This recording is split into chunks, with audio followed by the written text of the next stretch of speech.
Hello students, once again welcome back to your one and only most trusted Gyanjyoti coaching centre. तो students, আজকের ভিডিওতে আলোচনা করব Sidhu Kanu Birsa university অধীনস্থ বিভিন্ন কলেজগুলোতে তোমরা যারা পড়াশোনা করছো, আজকে কিন্তু তোমাদের সনেট নাম্বার 64 যেটা রয়েছে সেটা নিয়ে কিন্তু আলোচনা করব। শেক্সপিয়ারের সনেট নাম্বার 64 তোমাদের সিলেবাসে রয়েছে, বিস্তারিতভাবে আলোচনা করব। গ্যারান্টি দিচ্ছি এই ভিডিওটা দেখার পরে সনেট নাম্বার 64 এ পোয়েট কি বলতে চেয়েছেন সমস্ত কিছু সম্পর্কে কিন্তু বিস্তারিতভাবে আলোচনা করব। So let's get started without any further delay। দেখো, ভিডিওটাকে শুরু করার পূর্বে আমি একটা সিনারিও তোমাদেরকে ইমাজিন করাবো। সাপোজ ফর অ্যান এক্সাম্পল, তোমার একজন এমন বিলাভেড আছে, এমন একটা ব্যক্তি তোমার লাইফে আছে যে ব্যক্তিটার মৃত্যু কোনোদিনও তুমি কামনা করতে পারো না। ঠিক আছে, এমন একটা ব্যক্তি তোমার লাইফে আছে। যদি শুনতে পাও যে সেই ব্যক্তিটা তোমার সাথে আর এক সপ্তাহ পরে তোমার সাথে আর থাকবে না, কেমন লাগবে? এই সেম থিম শেক্সপিয়ার তার যে সনেটগুলো রয়েছে 1 থেকে 126 নম্বর সনেট পর্যন্ত, যে লাভলি ইউথকে ডেডিকেট করে তিনি যে সনেটগুলো লিখেছিলেন, এই সনেটে কিন্তু টাইমের যে ক্রুয়েল হ্যান্ড, ঠিক আছে, টাইমের যে ক্রুয়েলিটি, এই ক্রুয়েলিটি সম্পর্কে কিন্তু আলোচনা করেছেন 1 থেকে 126 নম্বর সনেট পর্যন্ত।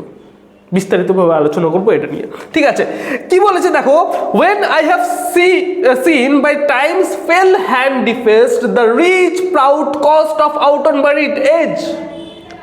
বলছে আমি দেখেছি, কি দেখেছি? আমি দেখেছি যে টাইমের ফেল হ্যান্ড বলতে বোঝাচ্ছে ক্রুয়েল হ্যান্ড, টাইমের যে ক্রুয়েলিটি সেটা সম্পর্কে কিন্তু এই স্ট্যান্ডাতে তিনি আলোচনা করছেন।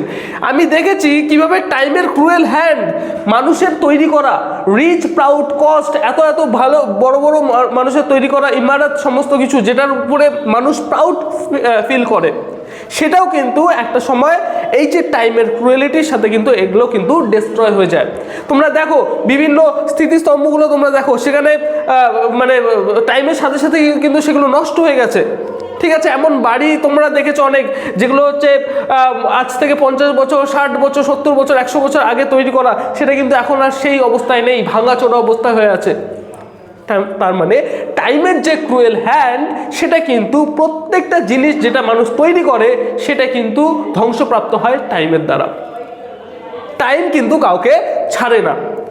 সুতরাং সনেট নাম্বার 64-এ পোয়েট বলছেন যে এই যে পোয়েটের যে লাভলি ইউথ, যাকে ডেডিকেট করে সনেটগুলো লিখতেন, সেই লাভলি ইউথও কিন্তু একটা সময় এই পৃথিবী থেকে তাকেও যেতে হবে, টাইম কিন্তু তাকেও ছাড়বে না।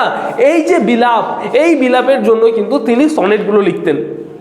ঠিক আছে, আমি দেখেছি, রিলেট করবে, আমি দেখেছি টাইমের ক্রুয়েল হ্যান্ড কিভাবে এই যে মানুষের তৈরি করা এই সমস্ত মানে উঁচা উঁচা ইমারত, এই সমস্ত কিছু কিন্তু যেটার উপরে মানুষ প্রাউড ফিল করে, একটা সময় পরে কিন্তু ধ্বংসপ্রাপ্ত হয়। আউট অন বারিড এজ বলতে সময়ের সাথে গ্রাস করা। টাইম কিন্তু এই সমস্ত জিনিসগুলোকে সময়ের সাথে কিন্তু কি করে নেয়? গ্রাস করে নেয়। পরের line, when sometimes the lofty towers I see down raised, আমি দেখেছি কিভাবে lofty towers বলতে উঁচা উঁচা টাওয়ার্স কিভাবে ডাউন রেজ হয়ে যায়। and brass বলতে বোঝাচ্ছে পিতল। brass eternal slave to mortal rage, brass পিতলের মতো যে মেটেরিয়ালসগুলো আছে, যেগুলো মনে হয় যে কোনোদিনও ধ্বংসপ্রাপ্ত হবে না, সেগুলো কিন্তু একটা সময় পরে ধ্বংসপ্রাপ্ত হয়। ঠিক আছে, by the cruelty of time. Time একটা এমন জিনিস যেটা কিন্তু সমস্ত এভরি আর্থলি থিংকে কিন্তু কি করে, সেগুলোকে কিন্তু গ্রাস করে নেয়। পরের স্ট্যান্ডাতে পোয়েট কি বলেছেন দেখো, পোয়েট বলেছেন দেখো, when I have seen the hungry ocean gain। এখানে এই যে পরবর্তী স্ট্যান্ডা, এই 2 নম্বর স্ট্যান্ডার মধ্যে পোয়েট একটা কি বলবো ইমেজারি ইউজ করেছেন। একটা ব্যাটেল এখানে হয়। বলো স্যার, এখানে সনেটের মধ্যে আবার ব্যাটেল কোথার থেকে আসলো? এখন একটা ব্যাটেলের ইমেজারি এখানে ইউজ করা হয়েছে। একটা সমুদ্রের ধারে সবাই গিয়েছো, সমুদ্রে কি হয়, তোমরা যেখানে দাঁড়িয়ে থাকো, যে ল্যান্ডের মধ্যে দাঁড়িয়ে থাকো, দেখবে সমুদ্রের জল কিন্তু একটু পরে চলে আসে তোমার পায়ের সামনে, আবার সমুদ্রের জল ওই দিকে চলে যায়। ঠিক আছে, এই যে ব্যাটেল, এটাকে ব্যাটেল বলা হচ্ছে। অনেক সময় কি হয়, সমুদ্রের এই যে জল, এই জলটা কিন্তু তোমাদের ল্যান্ডে চলে আসে। তার মানে কি, সমুদ্র এই যে ল্যান্ডটাকে ক্যাপচার করছে, ল্যান্ডের যে টেরিটরি, ঠিক আছে, সেটাকে ক্যাপচার করছে একবার। যখন সেই জলটা আবার পেছনে চলে যায়, ল্যান্ড কিন্তু নিজের জায়গাটাকে আবার ফিরে পায়, তাই তো? তার মানে কি, এই যে এই ল্যান্ড এবং এই জল, এই দুটোকে কিন্তু দুটো অপোনেন্টের ভাবে কিন্তু এখানে দেখছে। জল একবার কি করে, ল্যান্ডের উপরে চলে যায়, আবার জল পিছনে চলে, যখন সেটা ল্যান্ডের উপরে চলে আসে, ল্যান্ড কিন্তু নিজের জায়গাটাকে হারাচ্ছে। তার মানে কি, ওশেন হচ্ছে কি, হাঙ্গরি ওশেন কি করছে, এই ল্যান্ডটাকে কিন্তু ক্যাপচার করে নিচ্ছে। আবার যখন সেই জলটা আবার পিছনে চলে যাচ্ছে, এই ল্যান্ড কিন্তু নিজের জায়গাটাকে আবার ফিরে পাচ্ছে। এই যে ইমেজারি, এই ইমেজারির কথা বলা হচ্ছে। বলছে when I have seen the hungry ocean gain, এই যে হাঙ্গরি ওশেন সেটা গেইন করছে the advantage on the kingdom of the shore, the advantage on the kingdom of the shore বলতে ল্যান্ডের কথা বলা হচ্ছে, ল্যান্ডের ওপর অ্যাডভান্টেজ নেয়, ঠিক আছে। And the farm soil win the water remain, আবার কি করে, যখন সেটা আবার পিছনে চলে যায়, এই যে ফার্ম সয়েল, এই যে সয়েল, এই যে মাটি, সেটা কিন্তু নিজের জায়গাটাকে আবারও ফিরে পায়, ঠিক আছে। Increasing store with loss and loss with the store, ঠিক আছে। মানে এই যে জিনিসটা, একবার ওশিয়ান নিজের টেরিটরিকে, মানে একবার ল্যান্ড নিজের টেরিটরিকে হারাচ্ছে, একবার সেটাকে কিন্তু ফিরে পাচ্ছে। এই যে এটাকে বলা হচ্ছে increasing store with loss and loss with the store. বোঝা গেল, এই ইমেজারি কথা কিন্তু বলা হচ্ছে। এরকম দুটো স্টেট না, আলাদা আলাদা স্টেট। পরবর্তী স্ট্যান্ডাতে দেখলে বুঝতে পারবে কি বলেছে। দেখো এই যে এতটুকু, হ্যাঁ, পরবর্তী স্ট্যান্ডার এতটুকু বলেছে, when I have seen such interchange of state. Interchange of state বলতে কি বোঝাচ্ছে, এই যে একবার ল্যান্ড নিজের জায়গা হারাচ্ছে, আবার ল্যান্ড নিজের জায়গাটাকে আবার ফিরে পাচ্ছে, এটা বলছে ইন্টারচেঞ্জ অফ দ্য স্টেট, ঠিক আছে। অ্যান্ড অর, আমি দেখেছি সেই interchange of the state or state itself confounded to decay. বলছে স্টেট, একটা স্টেট কোনোদিনও যেভাবে থাকে সেভাবে থাকে না। দেখো কি বলেছে, he also sees that even the greatest thing eventually fall into ruin। বলছে এখন সাপোজ ফর অ্যান এক্সাম্পল, এখন যেই স্টেটটা ধরে নাও, ইন্ডিয়া, আমেরিকা এখন একটা গ্রেটেস্ট পাওয়ার, আমরা জানি অল ওভার দ্য ওয়ার্ল্ড।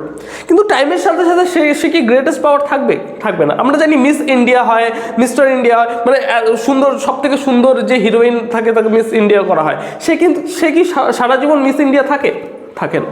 সময়ের সাথে সাথে যখন তার মানে কমপ্লেক্সনটা ডিম হয়ে যায়, তখন কিন্তু সে আর মিস ইন্ডিয়া থাকে না, তার জায়গাটাকে অন্য কেউ রিপ্লেস করে, তাই তো? যেমন রেকর্ড, সচিন টেন্ডুলকার যে সমস্ত রেকর্ডগুলো করেছেন, বিরাট কোহলি সেই রেকর্ডগুলোকে ব্রেক করে দিয়েছেন। সে কিন্তু আর সেই জায়গায় নেই। তার রেকর্ডগুলো কিন্তু এক সময় তার রেকর্ডগুলো টপ পজিশনে ছিল, কিন্তু বিরাট কোহলি এখন সেই পজিশনটাকে পেয়ে গেছে।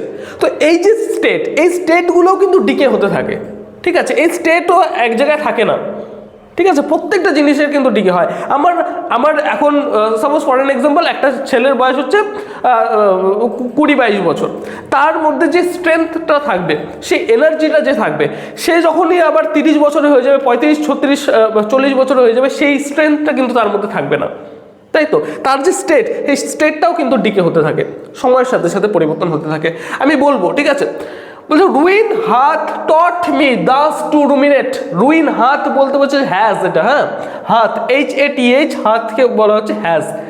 রুইন হ্যাজ টট মি, ঠিক আছে। রুইন মানে হচ্ছে পতন। পতন আমাকে শিখিয়েছে, কি শিখিয়েছে? দাস টু রুমিনেট, আমাকে মানে চিন্তা করতে শিখিয়েছে, ভাবতে শিখিয়েছে। রুমিনেট মানে to think about.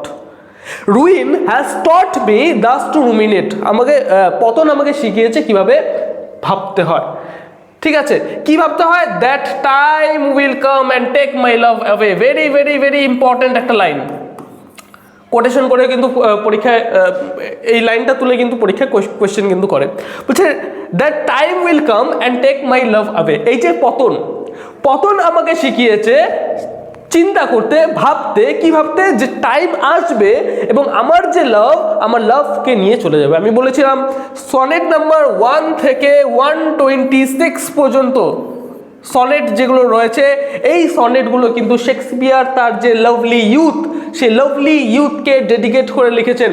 Total Shakespeare 154টা sonnet কিন্তু লিখেছিলেন, ঠিক আছে। তার যে লাইফ স্প্যান সেখানে কিন্তু 154টা সনেট লিখেছেন, তার মধ্যে 1 থেকে 126 নম্বর সনেট পর্যন্ত তিনি লাভলি ইউথকে টার্গেট করে কিন্তু ডেডিকেট করে কিন্তু লিখেছেন।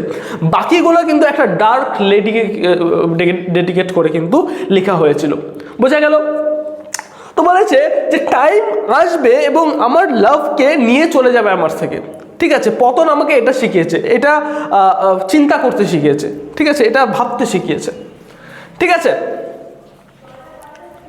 পরের যে স্ট্যাঞ্জা রয়েছে, লাস্ট স্ট্যাঞ্জা, ঠিক আছে, লাস্ট যে লাইন দুটো রয়েছে সেই লাইন দুটো নিয়ে ডিসকাস করবো। দিস থট বলতে কি বোঝাচ্ছে? এই যে থট, যে টাইম আসবে এবং আমার লাভকে নিয়ে চলে যাবে, এই যে থট, ঠিক আছে। This thought is the death. এই যে একটা thought, suppose for an example তোমার একটা বিলাভেড আছে, তোমার বাবা মার কথা ভেবে নাও, এমন একজন ব্যক্তিত্ব যারা কিন্তু তোমার সাথে সারাক্ষণ থাকবে না, টাইমের সাথে সাথে তারাও বৃদ্ধ হবে, তারাও কিন্তু পরলোক গমন করবেন, ঠিক আছে। কিন্তু এই যে থট, এটা যখন তুমি ভাবো সেই সময় না তোমার মন একদম স্যাড হয়ে যায়, ঠিক আছে। শেক্সপিয়ারও তেমনি কিন্তু বলেছেন এই যে থট, যে টাইম আসবে এবং আমার লাভকে নিয়ে চলে যাবে, এই থটটা একটা ডেথ এর সমান, মৃত্যুর সমান। which cannot choose but weep to have that which fears to lose। বলছে কিন্তু এটাতে কিন্তু শেক্সপিয়ার কিছু করতে পারেন না, শুধুমাত্র কান্না করা ছাড়া কিন্তু কিছু করতে পারেন না শেক্সপিয়ার, ঠিক আছে। বাট উইপ টু হ্যাভ বলছে, দেখেছো এখানে উইপ টু হ্যাভ বলছে, শুধুমাত্র শেক্সপিয়ার কান্না করা ছাড়া এই ক্ষেত্রে কিন্তু কিছু করতে পারে না। শেক্সপিয়ারের কিন্তু কোনো কিন্তু হাত নেই যে তার যে বিলাভেড সেই বিলাভেডকে বাঁচাবেন। সনেট নাম্বার 18 আমরা দেখেছি শেক্সপিয়ার বলেছেন যে এই যে আমার যে লাভলি ইউথ, এই লাভলি ইউথের যে কমপ্লেক্সন সেটা কোনোদিন ডিম হবে না, আমার লাভলি ইউথ কোনোদিন মরে যাবে না, কারণ এই যে আমি যে সনেটগুলো লিখে রেখেছি এই সনেটগুলো সব সময় কিন্তু মানুষ পড়বে। So long the man can see and eyes can so long the man can breathe and eyes can see, এই কথাটা কিন্তু সেখানে লেখা ছিল, তোমরা পড়েছো সনেট নাম্বার 18, ঠিক আছে। সো এই যে থিম, ঠিক আছে, টাইমের যে ক্রুয়েলিটি, এই ক্রুয়েলিটির ওপরেই কিন্তু Shakespeare most of the sonnets যেগুলো রয়েছে সেগুলো কিন্তু লিখতেন। এই ছিল আজকে আমাদের আলোচনার মেইন বিষয়। সমস্ত কিছু লাইন বাই লাইন কিন্তু ওয়ান আফটার অ্যানাদার সমস্তটাও কিন্তু আলোচনা করলাম। আশা করবো ভিডিওটা ভালো লেগেছে। যদি ভালো লেগে থাকে অবশ্যই লাইক করে দেবে, চ্যানেলটাকে চ্যানেলে নতুন থাকলে অবশ্যই চ্যানেলটাকে সাবস্ক্রাইব করবে। দেখো, তোমাদের মনে অনেক সময় প্রশ্ন আসতে পারে যে স্যার আপনি তো সমস্ত কিছু বুঝিয়ে দিচ্ছেন, সমস্তটা লাইন বাই লাইন পড়িয়ে দিচ্ছেন, কিন্তু আমাদের তো পরীক্ষায় লিখতে হবে, তো লিখবো কীভাবে? দেখো, জ্ঞানজ্যোতি কোচিং সেন্টারের পক্ষ থেকে আমরা কিন্তু সমস্ত নোটস পত্রগুলো ওয়ান আফটার অ্যানাদার, একদম সাজেশন থেকে শুরু করে নোটস পত্র কিন্তু সুন্দরভাবে কিন্তু আমরা ক্লাসরুমে আপলোড করে রাখি, এবং পেইড ব্যাচে যারা আমাদের জয়েন করে তাদের কিন্তু সেগুলোকে প্রোভাইড করি। আমাদের পেইড ব্যাচে জয়েন করতে হলে অবশ্যই জ্ঞানজ্যোতি কোচিং সেন্টারের যে অফিসিয়াল দুটো হেল্পলাইন নাম্বার 6295916282 এবং 7076398606, এই দুটো নম্বরে কিন্তু যোগাযোগ করতে পারো। এটা হচ্ছে জ্ঞানজ্যোতি কোচিং সেন্টারের অফিসিয়াল দুটো হেল্পলাইন নাম্বার। এছাড়াও আমার সাথে ক্লাসেসগুলো করতে কিন্তু অবশ্যই কন্ট্যাক্ট করতে পারো। তোমাদের উজ্জ্বল ভবিষ্যৎ গড়ে তুলবো আমরা, এটাই কিন্তু আমাদের প্রতিশ্রুতি। দেখা হচ্ছে একটা নতুন ভিডিওতে নতুন কোনো টপিকের সাথে। Till then, keep learning, keep exploring. Thank you so much.